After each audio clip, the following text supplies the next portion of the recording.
The hair's not grown too much. No. Hey guys, How are we doing? I can't tell you mate. apart now. You've got the same haircuts. I know. How are we both doing?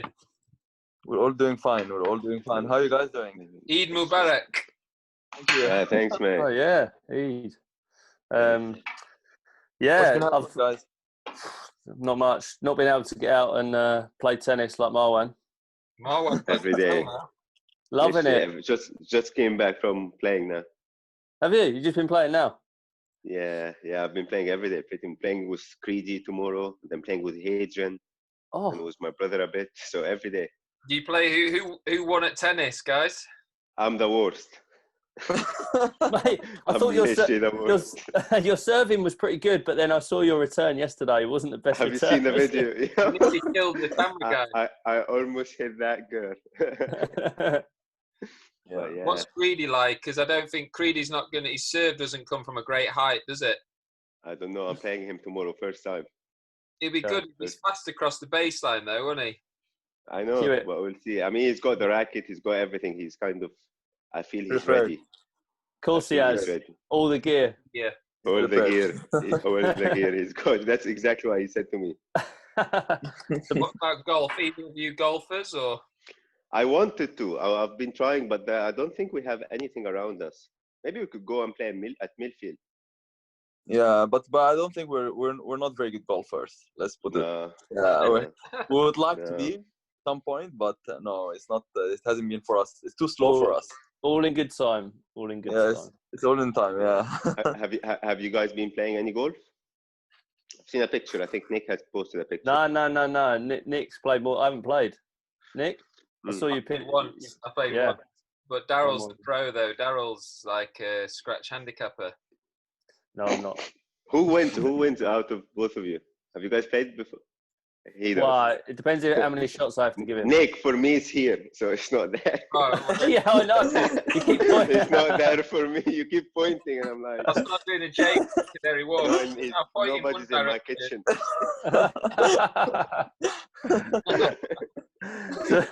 But boys, have you been doing any what training have you been doing or been able to do? A lot of physical stuff or any gyms? My brother's been training a bit more than me. Well, I've just been playing tennis, pretty much like 4 or 5 days a week.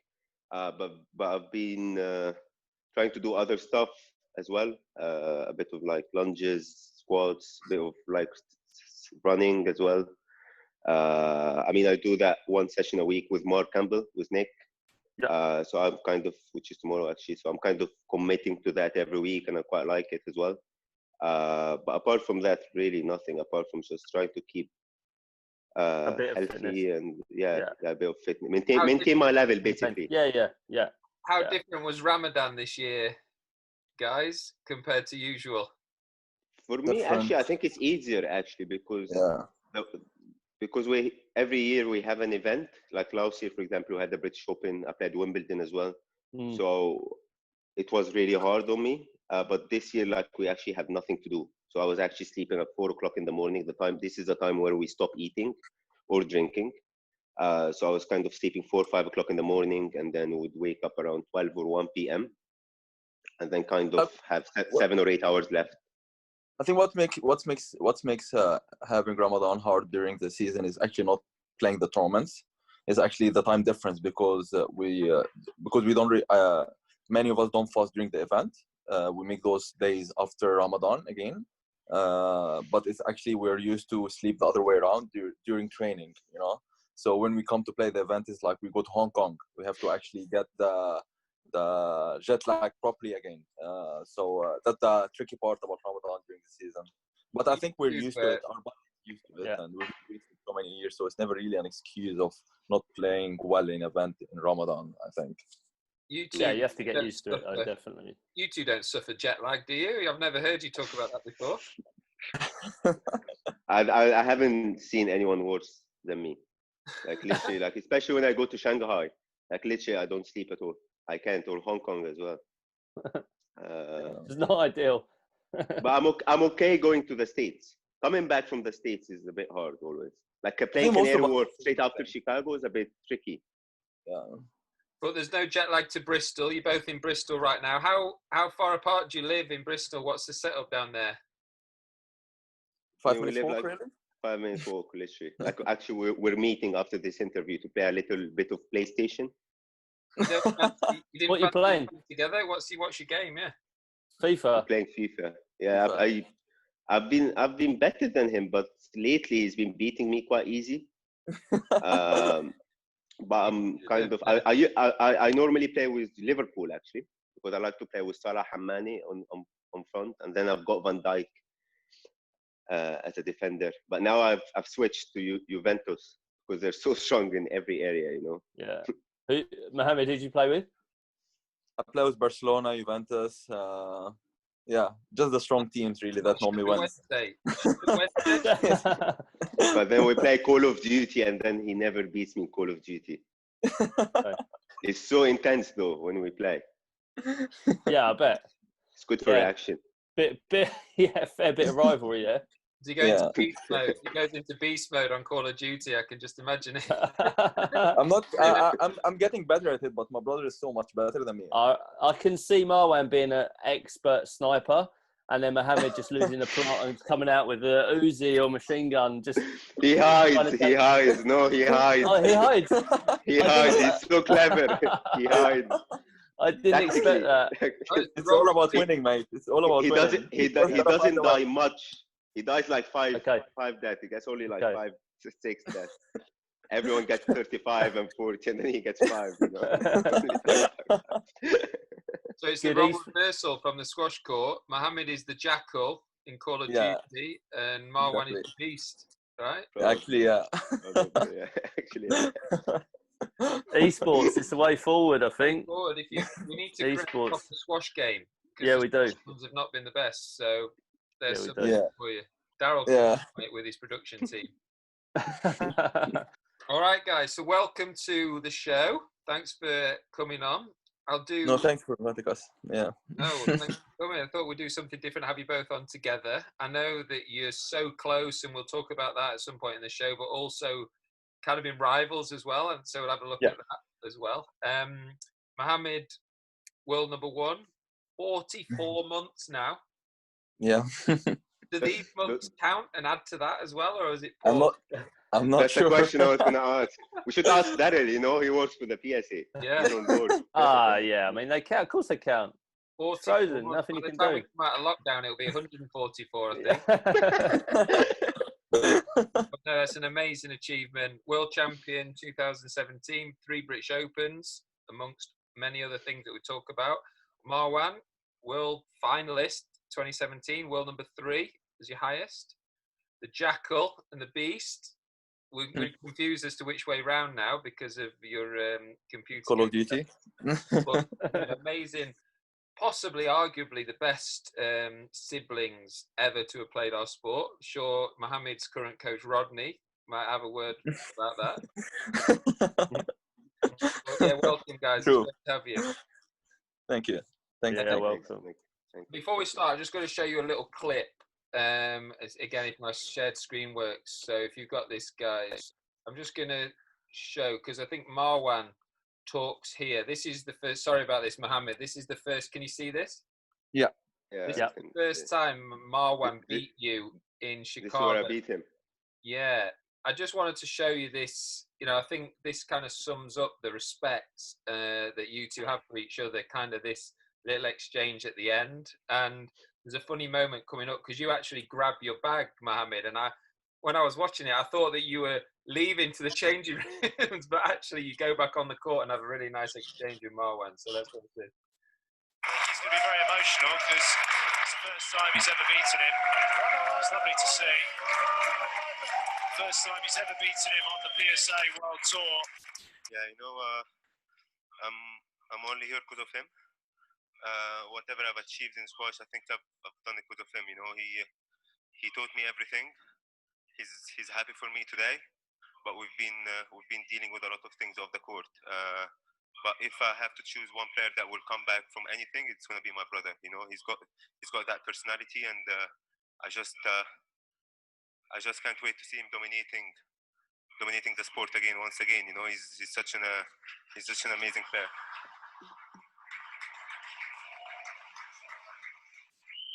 Well, the Shorbagy brothers. So, what was that moment for you like? Well, both of you. That was pretty special, right? Definitely, yeah. It was. Yeah, I actually haven't watched that video in a long time. Yeah. But it's good. It's good to see it. You know, it was a difficult moment. I think it's for both of us, but especially for me. You know, getting that win over my brother for the first time. You know, it was I played him 6 or 7 times before that, and I got close a couple of times. I know at that time of the season, Mohamed wasn't playing at his best, and I know coming to that match, I've had maybe a chance, but I know every time you play someone like Mohamed, he can just up his game just in any match, and normally somehow he just, because I guess he's my older brother, he always knows how to beat me. I guess he knows me really well. But I guess that day in Chicago, I played really well, and having that chance, I mean, in that last point, you know, the first thing that came into my mind is just go for a winner straight away. So I served, he just returned the serve, and I just went for that post. And actually, luckily, that post I've been playing really well in that match. And yeah, I just played the winner, and he just didn't get it. Like, and it kind of hit me straight away that I've beaten my brother, and I know that day, if I've beaten him, I would take him out from that world number 1 spot. So it was a tough moment for me, you know, because I know how much the world number 1, of course, means to him, and taking that from him, you know, it did hurt. And we, as a family as well, like, we were dealing with some stuff off court as well. So it was all kind of one moment that, I don't know, like, it was, I don't know, I wasn't planning on crying, that's for sure. Yeah, it was a hard moment because leading up to this match, we had a lot of like personal problems we both had, like in family, like stuff we had, and the whole season for both of us was a very hard season for both of us, and leading up to this match, my brother at that time was dealing with the situation much better than me as well, and he but having said that, my brother had to actually pass the psychology side of beating his older brother in the match, which is something very few people had to deal with in their career. You know, like Brett Martin, for example. You know, like, not many siblings had to play like that at the top level, and I think when he won the last point, kind of everything hit both of us really. But yeah, it was a nice moment. I think it was a nice moment for the family. I don't think it was a bad day that I lost the world number 1 for the family. Like, it was a sad day at the time in terms of family, of me losing the world number 1, but at the same time, it was actually a happy thing for our parents to see the relationship me and my brother kind of have as well. I think, like you mentioned there, Marwan, about the older brother. What was that like, following in footsteps? You know, because you did an amazing job actually in the juniors. You know, every time Mohamed won a world title, or a British junior title, you won the next, or 2 years later, but you were always following his footsteps, right? That must have been a bit of a challenge. You know, he moved to England, to Millfield. You're always chasing him, probably every day. I mean, I remember the day my brother won his first World Juniors in 2008. I was actually at that time a squash working for Squash Site as a reporter in Sky Open, and I was actually reporting. I remember Selby losing to Reda in this event. I think maybe in where was that? That's Sky. Yeah. I did. Sky. I think I was reporting on that match. And I think I left that match to watch my brother playing Amir Al-Taskhani in the final. And Fram went crazy on me. But anyway, but I remember that day inspired me so much, seeing my brother lifting that first World Junior title. And I think as a junior, maybe in the under 13, under 15, I wasn't really a top junior, I would say. Maybe from the under 17, I started to play better. Moving to England has helped me so much, working with Jonah, Barrington, and Ian Thomas, and seeing my brother and Joey killing each other in training every day. I think that all motivated me and inspired me to be better, And I mean, leaving Egypt for me was an important step because it kind of made me feel responsible and made me actually choose what I want to do in my life. So how old were you both when you And I moved think to England? How old were you both when you moved? I was 14. Yeah, and I was 15. Yeah. So I moved first 2006. Actually, a few weeks after the World Champ in Egypt 2006 in Ahram. Mm-hmm. I watched actually your match, Nick. I was there watching your match as well, Hindi. Do you remember this match? I think you remember it, right? I remember. Where was that? That match. I remember that match so well. I was a kid actually watching the match, and then it was actually Wael a few weeks later who helped me to go to Millfield, and I didn't know Wael at all. Actually, he just helped me, and it was nice of him. He actually changed the family life when we moved to England by just helping me go there. But yeah, that's how it started really. And I got to ask you about Jonah. Because I know that he's, even to this day, he's still a massive influence on both of you. And is it fair to say possibly the biggest influence on both of your careers? I would say Mohamed was closer to Jonah than me because when I arrived to Millfield, Jonah was having a little bit of problems. He had to go through like an operation, so I wasn't really as close as Jonah as my brother. Yeah, I would say Jonah definitely had a big influence in my career. The most influence, him and Gamal Awad. Because Gamal Awad who made me start to play. And he coached me for 4 or 5 years till literally I was with him on the phone half an hour before he died. That's how close I was to him and I was with him. And he is the one who actually made me tough as a kid. And he used to always tell me the training I'm going to make you do as a kid is going to stay with you forever. Like he used to make me run in the desert during at 2 p.m. in the summer every single day, not even one day rest. And as a 10-year-old, and I did that for 2 years. And it was so he had a massive influence, and he used to talk to me a lot about Jonah because Jonah coached him for a long time.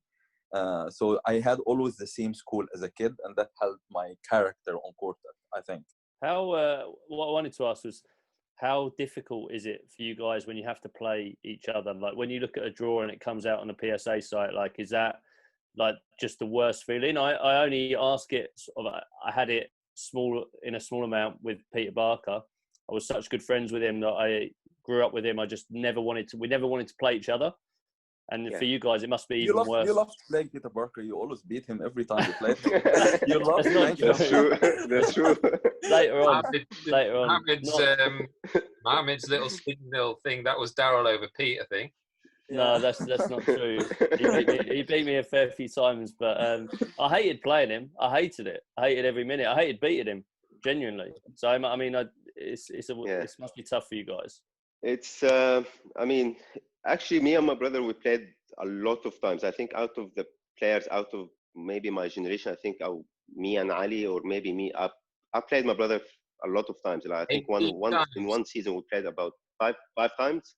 18 times on PSA you've played. That's a lot, actually. Yeah, so do you want to know that? We did play a lot. I mean, I would like to hear it. Yes, please. Do you know? You must know it. Do you know it?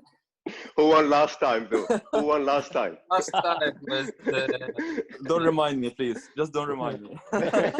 So it's 14-4 at the moment. I only care about the last time, though. Because it could be the last match. Is that the philosophy? That's what my brother taught me. You're only as good as your last match. That's what he taught me. That's what I always tell me. Talking about one of those matches, we've shown one that Marwan won. Mohamed's turn now. Wanted to, of course, just actually bear with me a second. What you got for us here, Nicholas? Here we go. Have you got that? Yeah. Yep.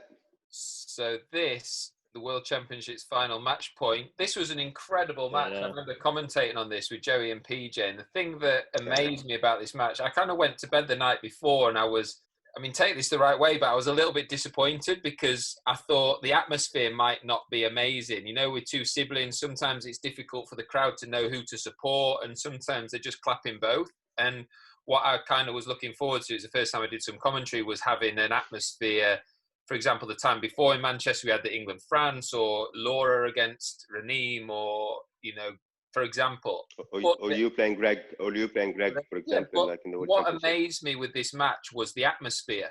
I don't know, probably fair to say they got behind Marwan a little bit because he was the underdog and Mohamed was the favourite, but it created an unreal atmosphere, and that was the best thing for me was, you know, you two put on an amazing show in a world final, and the English crowd where you'd grown up for many years, I think it was quite fitting that they gave you a great show. For Mohamed El Shorbagy, his third final. Mohamed, you remember this like the back of your hand? Yeah. Every shot? Yeah. Definitely. Yeah. I do too. You do too? Yeah. Yeah, I mean, it was a great final. It was a great final as well. World Championship final, he gets the title. Some terrific squash between the two brothers. A title that I waited for a lot of years to win it, and to have that match against my brother, to live a moment like that, to share these moments, both of us together, is such a special feeling. And it's moments like these, you know, we're going to remember for the rest of our life. So, yes, so your parents were in there, and I'm going to ask you, Mohamed, in a moment about... Nick, thanks for showing me this, actually. I haven't seen this in a long time. Yeah? So, well, you got one each. So nice. Show you one win each there. But, you know, I've asked you, you know, I wanted to talk to you a little bit, you know, mentioned Jonah. You're obviously in Bristol, both of you, been working with Hadrian in Bristol for a number of years. You've worked with David Palmer, Rodney Martin. But there was a clip there of possibly your best ever coach. I used to, and that was your mum. Yeah. And I used to always think, oh no, Mohamed's mum's at this event. That's a nightmare. I always used to think that's when you played your best, was when your mum was there. Especially in Qatar, I think. Yeah, I always used to think I had a good chance if your mum wasn't there. And then when your mum was there, I thought, oh, you're in trouble now. No, the thing about it that when I was young and Gamal Awad used to coach me, for like 4 or 5 years, he used to get her on court with me, and everything he explained to me on court, he would explain it to her. So the pressure I felt he made me put on me on court, he put it on my mom as well. So it's like she was being taught how to actually play the game without touching the racket.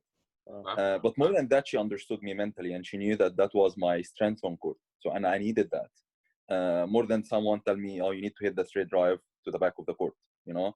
I needed to learn that maybe later, you know. But when I came into the scene at the beginning, the most important thing as a junior and as a kid trying to actually play the top guys, that believe in yourself, believing that when you go on court, no matter who you play against, you have a chance and have a shot at this guy, you know, or at least if they go hard at you, you want them to go hard at you, and you respond you respond to them the same way to they actually respect you, and they actually accept that you're gonna be one of them at some point. Because the top guys are not gonna let someone get in between them unless they actually someone go hard at them, because we respect that, you know. And I needed that belief when I went at the beginning, and that's what my mom helped me with, and having Jonah with her as well, it was the perfect mix for me. Yeah, something you both share in common is that when you were coming up, you had no fear. I remember the first time I saw you on PSA do that was Telinku in the Worlds in Manchester. Yeah. Talking about Worlds in Manchester, that was that was the first one, 2008. And you came through to the last 16. Was it last quarters? Yeah. Quarters. Sorry, my bad. As a 17, 18-year-old, and it was just that kind of feeling of, you know, I respect you, but I don't respect you kind of thing. It was like, I respect you, but I'm going to get stuck in. And Marwan shared that as well. I mean, probably to Daryl. I remember the match in Rotterdam as well. You taking Daryl out. Remember it well. I've had some battles with these boys, I'll tell you. But we had one in Canary Wharf, Mohamed. We had one in Canary Wharf, and like you say, you weren't the. I think my favorite. I think my favorite one was the World Championship in the semi-final. Which year? In Qatar. In Qatar. Both of us. We had a little bit of a trash talk before that match. The trash talk. Well, that was interesting. We can come back to that, but we, you know, before that, I think we were quite similar in that sense, in that we were quite easy. You know, what would stay on court would stay. Sorry, what went on court stayed on court, and I remember when we both been talking trash in the kind of media before that match, and we saw each other in the player lounge, and we gave each other kind of a high five, and we're kind of a wink at each other because we both knew that it was kind of just really a bit of fun. It wasn't personal. And I think that, you know, when you both came on the scene, you just, that thing that struck me is that you got stuck in and you didn't care. And of course, over time you learn, and I was the same, you learn how to channel that in kind of the more effective way for your own game. But what stuck out with me was that just no fear from such a young age. I remember the first time I played Unique was Qatar. That was the tournament straight after I got to the quarter in the World Champ, my first when I beat Linko. And when we went on court, you didn't even look at me at all. You made me know it's gonna be really hard. You know, like you wanted to show me how it is at the top. I remember that you wanted to give me a lesson that day, and I wanted that. You know, you wanted to show how it is for me. You know, and then the next time I thought, oh, this young guy is no problem, and then you beat me. But like after this match, the first thing I told Jonah in Qatar, I told him, you know, I feel like I'm a bit similar to him, and I think he's not gonna maybe like how I play because I'm a bit similar to him, you know. I think I'm gonna give him a hard time the next time we play, a harder time, you know. And then we kept giving each other a hard time our whole career. No, I mean, for 10 years we played a lot. I've got it on the other sheet. I think we played something like 25, 26 times on PSA, and I think that was a high number considering there's 10 years gap. It showed how quickly you came through, because, you know, Ali, Marwan, we played 4 times. So 24 times we played. It was 14-10 to you. Yeah. Marwan, we played 4. Ali, I only played 6. So I think that's a testament to how young you came through, that we played so many times. And I've done a bit of match analysis recently, and I always come back to matches against you because they go back and forth so many times, and neither of us give up. And I think both of you, the way, I think as well, like what's interesting with the way you guys played was, I think you just kept playing differently. Like you improved your game, like the way, I remember the way my brother played you, I don't know, at the beginning was quite different than how he played you at the end, and how like I remember him telling me the way Nick is going short had made me play differently now, stuff like that, you know. I think you guys have improved just the way you played each match. Like for me, before I play my brother, the way I think sometimes, oh, how is he gonna play? Like you guys have plan A and B and C, and you can just always keep mixing it up. And I quite enjoyed watching these kind of matches. Towards the end, I couldn't live with the pace. You know, we spoke to Rami, and he said, you know, Mohamed was, I think we just about, he tried to say me, I think, because I was on the call, but I think he said kind of, you know, Mohamed and myself were toughest, but he said just, and I felt the same, you never had Mohamed beaten, even when he's down. You know, he came back and back and back. He plays his best when he's down. Yeah. He plays his best when he's down. Yeah, that toughness mentally. It's interesting to hear how you established that from a young age, and then Jonah took it through. I mean, you've had some coaches who are so big on that mental game. David Palmer is so big on that side, right? And now Rodney, who's a tough nut as well. I wouldn't necessarily put you and Rodney together. So how did that come about? Because I felt like I needed to do something which is out of my comfort zone. And he is gonna be so technical with me. He sees the game in a way that I haven't been taught before, and I thought that I like learning. I like to do something different, and if I want to stay ahead of the game and keep improving, I need to go and do something which is out of my comfort zone completely. And I felt why not, you know. And Marwan, how's Nick been? I wouldn't have put you two together either, if I'm honest. Well, to start with, I think as my brother said, you know, I think Nick, for me, you know, he just played with this generation. He understands the game so well. He still played with players from my generation, but he's also got that mental side of the game that I know I can learn a lot from. I know we can talk about techniques, movement, and other stuff, of course. But the mental side of the game and how he sees the game, I've always been interested in. And I remember when he was kind of thinking about retiring, I was already thinking about approaching him already. And, you know, it's something that it's you know, I'm learning every day, you know. As I said, you know, he understands the game, he watches it, I mean, you see how he's still so interested in the game, you know. He loves it. He still loves it, you know. So you know what? Do you know he can watch a 5K in London. He doesn't mind, you know. So. he's genuinely still annoyed at himself about getting your quarterfinals last 16 wrong about 10 minutes ago. Genuinely, he's annoyed about that. But what? It's true. But yeah, he loves it. He loves it. True. Right, quick game from me. Okay, let's keep it, you know, a bit of fun on here. Get to know the personalities behind the nicknames. So we talk about that mental toughness. I think one of the things you've been schooled on that for so many years, and one of the things that come out of that is how anti the whole best of three movement you've both been. You know, I think, does that come from you wanting that gladiatorial best of five physical game?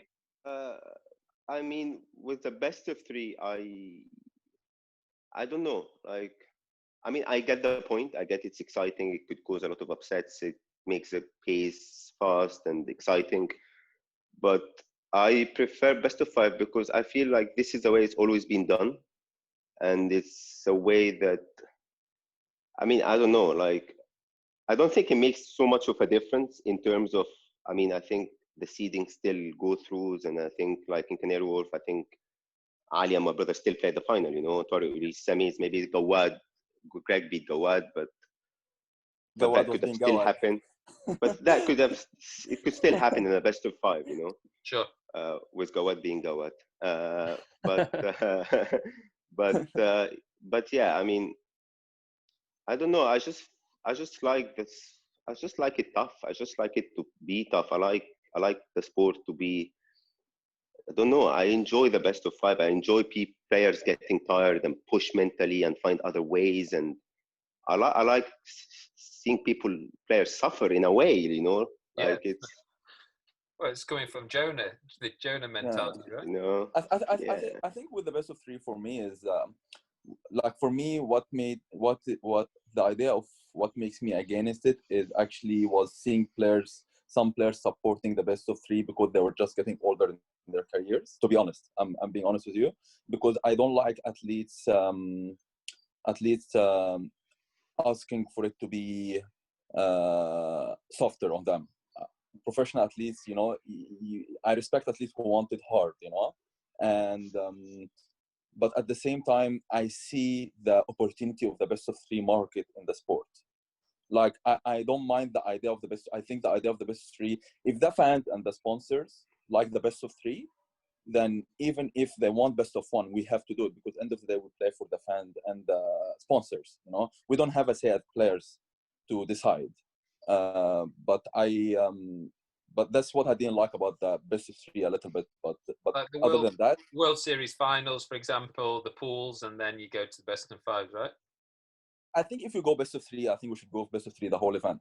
Okay. We should take that risk for me, because I think in the World Series finals, to be honest, most of the 99% of the matches are really good matches. Mm-hmm. So the risk is a bit is not that high, because you're gonna get two top guys in the final. Mm-hmm. But in let's say in Canary Wharf, for example, you might have an easy best of three final, and that's gonna be a higher risk. But I think we should try in the World Series finals to have it all best of three, to be honest. Okay. Yeah, be a good one to try, I think. Yeah. All right. So the answers in little quiz, few questions. The answers in each to each question is either 3 or 5. Okay. Is that ratings or? No, so they're questions. So I'll give you an example here. If I were to say, how many kids does Daryl have? Okay. The answer is, how many does? 3.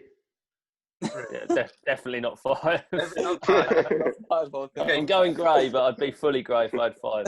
So easy one for you to start with. Marwan's highest ever world ranking. 3. I answer or my brother? Well, both, or just 3. numbers. Okay, 3. Okay. You've already said it. Tough one. How many times in a row did Mohamed beat Marwan before last year's Worlds? 3. Yeah, correct. Where does Mohamed stand in the all-time rank of world number ones? Most months as world number one. 5. Yeah, well done. 5. How many world champs has Michelle Martin won? 5. Oh, 3. Oh, really? Oh, yeah, no, it's... She's a lot of finals. Sarah Fitz won 5. Sarah Fitz won 5. Yeah, I got confused, actually. Yeah. Was that the next question? That's your coach's sister. You should know that. Yeah, true, yeah, true. How many world champs has Gregory Gaultier been in the final of? 5. Yeah. How many times has Marwan and Daryl played on PSA? 5. 3. Oh, Mohamed got that one. It's 5. Oh, really wrong. Is it? 3 or 5? 5. 4 5. You, yeah. Oh. Wow. What was Mohamed's longest winning streak against me? 3. There is no way anyone can beat you 5 in a row. Just me. Come on. 5. Oh, really? Yeah, I was getting old.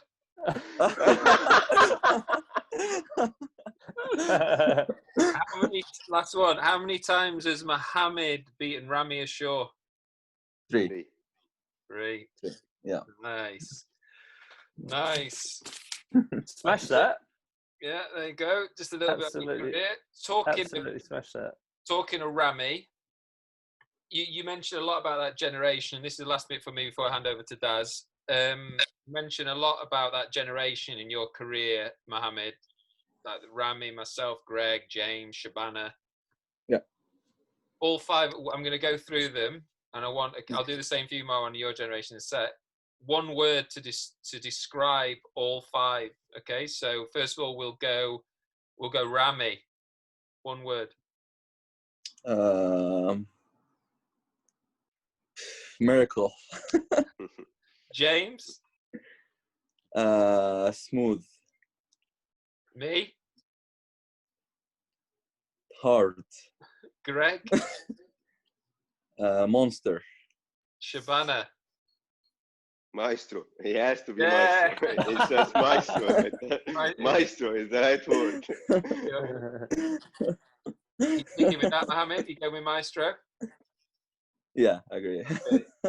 Marwan, so your generation, couple of yours, Ali. But my generation is Muhammad generations as well. That's true. So Muhammad can say. Ali. Annoying. Annoying. Because he gets everything back. Annoying. You know he heard that, right? That's annoying. A It's a good one. It's a jump joking, you know. Smooth is annoying as well because he is so good and he doesn't realize. Lazy. Lazy. Diego. Smart. Really? Sorry. He should be world number 1 by now if he's smart. That's what I think. I think he should be for Mazen. Crazy. Abu Gar. I don't know. You guys go way back, you and Abu Gar. I don't know. I could say a lot of things. Yeah. Just one. That's the tough bit. I love watching this guy play. What would you say then? Brother, maybe. Abelgar. I'd go. I actually think his nickname's really good. Is it Bullet? The Bullet. Yeah. The Bullet. Yeah. Bullet. Yeah, it suits him. Yes. It's actually Joey comes up with some good nicknames. That's a good one. I think. He's so talented. He's one of the most. I love watching him play as well. Yeah, me too. Joey. I'm actually a fan of his. You know what? Joey and my brother, when they used to train at Millfield, you know, we used to have the key. So they used to lock the door. When everyone leaves, they used to lock the door and they used to take all the clothes off and they used to train with their boxers on only. And they used to kill each other. No one knows that. That was behind closed doors. I've heard some of the stories about. behind closed doors. You used to get into fights and all sorts. I know. Unbelievable. To be honest, these matches made me tough as well. I was so lucky that I was only 15 and he was top 30, and I played with him every single day, tough matches. He did a lot for me, Joey. Yeah, my brother left a lot, and Jonah would watch, and it was just my highlight of the day is just watching them. Yeah. Everyone was watching. I almost hit him with the racket and took his eye off one day, and he got so angry. And we had, and he did a few things as well. But it was fun. It was fun. Good fun. All right, Dad, on to you. All righty. Boys, don't know if you've seen this before, but we have a little quiz, Bobby's quiz at the end. I've got a sibling rivalry quiz today. Nick's made me cut down the questions each week, so we're at 3 questions currently, but I do have a tie-break question if needed. I always put on my eyewear because I always wear them for battle these days. What is the mask? Yeah, and I always have a different hat today. It's a different jewelry today. So, what I'm looking for, I know you boys love your football. Who are you officially supporting these days? I know Mohamed's Chelsea, right? Chelsea. We both support Chelsea. Okay, but just friends with I want Liverpool to win the league this season, if I'm honest. Thank you. I hope it happens. I very much hope that happens. So the first question is a football question. Nick, you going to join in? Always. Okay. How many brothers have played in the Premier League for the same team at the same time? And I just want the totals. Yeah, exactly. I was going to give you that as an example. So it's obviously Yaya Toure and Kolo Toure. Exactly. So that would be one. You don't need to name them. I just want to know the total number that have been. So they have to have played at least one match together. Yeah. Obviously, yeah. The two. I was going to give you 2 examples. Obviously, you got one, Yaya Toure, Kolo Toure. The other most famous one is obviously Gary Neville, Phil Neville. Yeah. So how the most famous one? Yeah, I didn't know both. I didn't know both of them. Nick is quite good at that, actually. No, Nick's a good little quiz. But I'm just looking for whoever gets the closest. So okay. We can go. Nick can go first because I think he's going to have a good idea of this because he's. Are we talking double digit here or this is started in '92. Oh, you want clues as well, do you? I'm going to get 8. No clues. 8. No clues. All right. Nick's 6. gone for 8.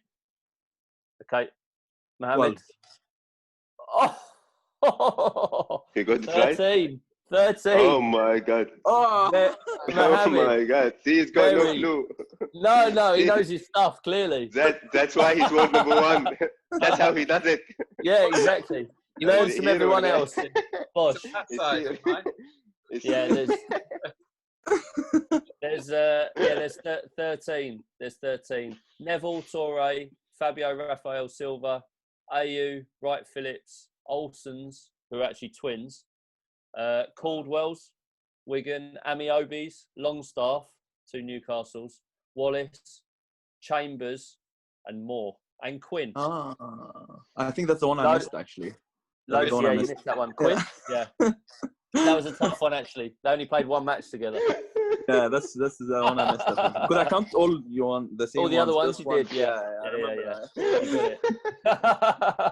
So 1-0 to Mohamed. Smashed that one out of the park. I mean, if I hadn't named them, I'm sure you just would have gone through them, no problem, and teams as well. Yeah. Okay, number 2. How many siblings or husband and wife partnerships have won any medal, so gold, silver, or bronze, at the Summer Olympics? So, as examples, you've got the Brownlee brothers. Brownlee brothers, yeah. Obviously, as one. Williams sisters in tennis. Bryan brothers in tennis. Nick will know, but the Searles in rowing as well. So, there can be husband and wife as well. But how many from the start of the Olympics? How many brothers, sisters? Mohamed, whoever wins the last round has to go first. So it's going to be your guess. Okay, I'm going to say 28. Okay. Go on, Nick. Nick was closer than mine.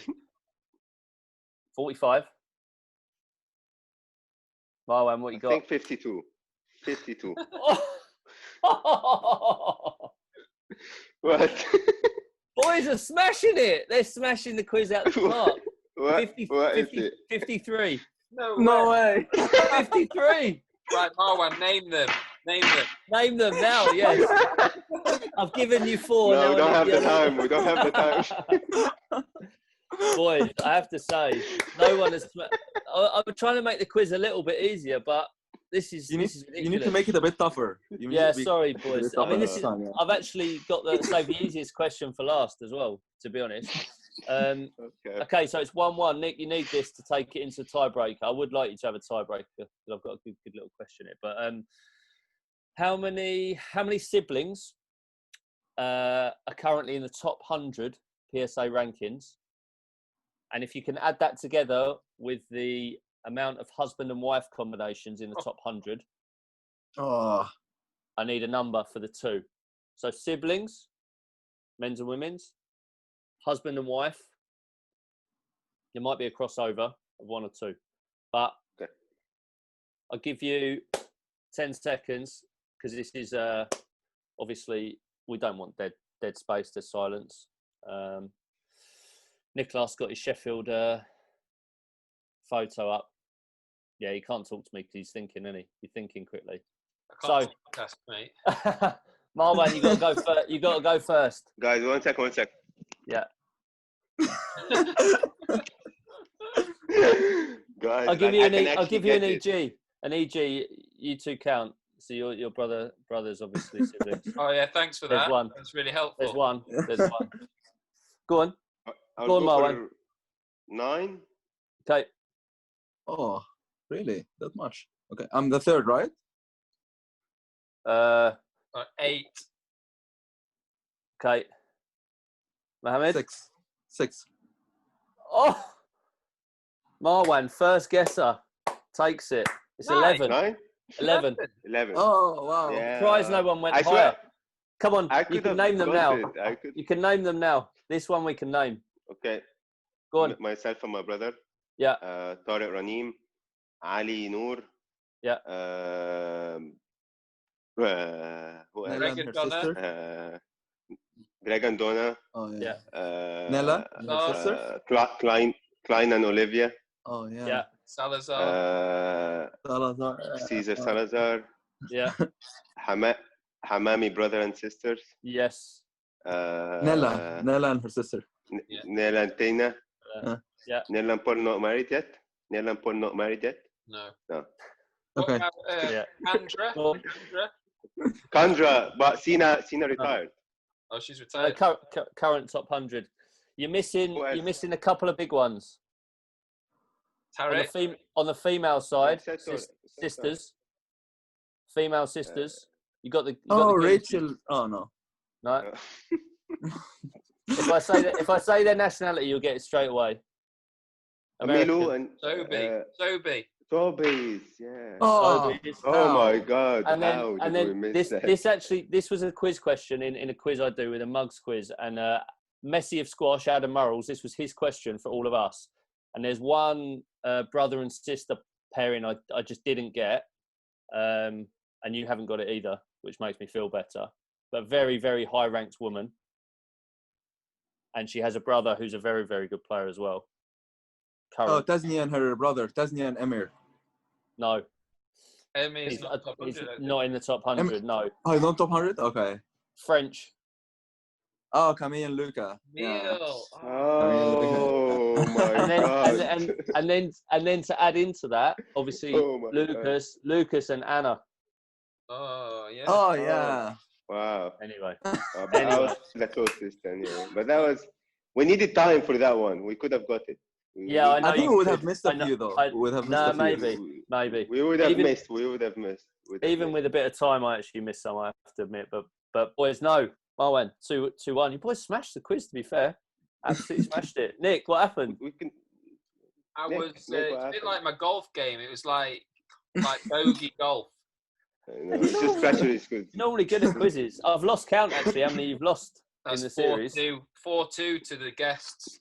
Okay, he's keeping score. You got time to come back, boys. Thanks for playing along. No, it was fun. It was fun. Boys, thanks for joining us, taking time out of your busy tennis and game schedule. We say this to all the guests, of course, but we are really excited, as no doubt you are, to see you back on court soon. Yeah. Yeah, and best of luck. Thanks for joining. Thanks for having us, Nick and Daryl. Yeah, thank you. Thanks a lot for having us, and it was really enjoyed it. We really enjoyed it. Thanks. Really enjoyable. Take care, fellas. Thanks, guys. Thank you. Thanks. And like that, they're gone. Amazing technology these days, isn't it? I know, absolutely, mate. That was a good episode. I enjoyed that. Fun. Like, I've said this before on this show, but my favourite thing so far, I didn't even expect this coming in, is just how open everyone is. Kind of just seeing that personality behind the player, I guess, the athlete. Yeah, and that's why these things are so good, because when else do you get a chance to actually sit down and chat and listen to what people got to say? Obviously, normally we'll listen to the boys in like interviews after the end of the match, and it's very hard to get all that in like 1 or 2 minutes. And people have criticised players in the past about just giving normal standard cliche comments, but everyone that's come on has been very open and said exactly how it is, which is refreshing to hear. You're kind of reserved and a little bit guarded, aren't you? When you're playing, first of all, you don't want to say anything that will be perceived to kind of be ahead of yourself. You check yourself, don't you? You don't want to say, yeah, I'm feeling great, and then the next day you lose. You don't want to say anything about your opponents. You're keeping that maximum respect. You don't want to kind of give anything away. You're just keeping yourself to yourself. You get into that little zone, don't you? And you see that in all sports. So I think, breaking through that, breaking barriers on this show, mate. Yeah, but those boys are good. I'm sure you have as well, and you sort of touched on it in there in having big battles with those two on court. Like, I've fallen out with those two on court and off court, to be honest, in the past. But I've got a lot of respect for both of them. And I got you get, as you get to know them more, you get to like them more, to be honest. And both those boys, when they first came on the scene, they were like straight in there, weren't they? You mentioned it, like straight in, and they had a respect, but you also felt like they didn't have that respect in the way that, why are you not lying down? I'm ranked higher than you. Why are you not just doing well for one game and then going away? I remember both playing them both for the first times very well, and they were annoyingly good from a young age, both of them. So I didn't say this on air, but I had a funny one about Mohamed when he was still playing the British Junior Open under 19s. It was in Sheffield at the time, and I remember it was New Year, because it started on the 2nd of January. So I was going out, I think, for New Year's. I was probably about 3 or 4 beers in. Phone goes, number I didn't recognise, and answer, I say, hello, and he's like, hello, it's me. I'm like, who? He's like, it's Mohamed. And I was like, okay. And I had to just click as to who it was from the beginning. Yeah. You want to have a game tomorrow? And the tournament started on the 2nd, and he wanted to have a game on the 1st. Right. And I said I was a few beers deep already. I said, yeah, no problem. And he beat me the next day when he was 18 or whatever in practice. And but I just always remember him ringing you up, and he never spoke to him before.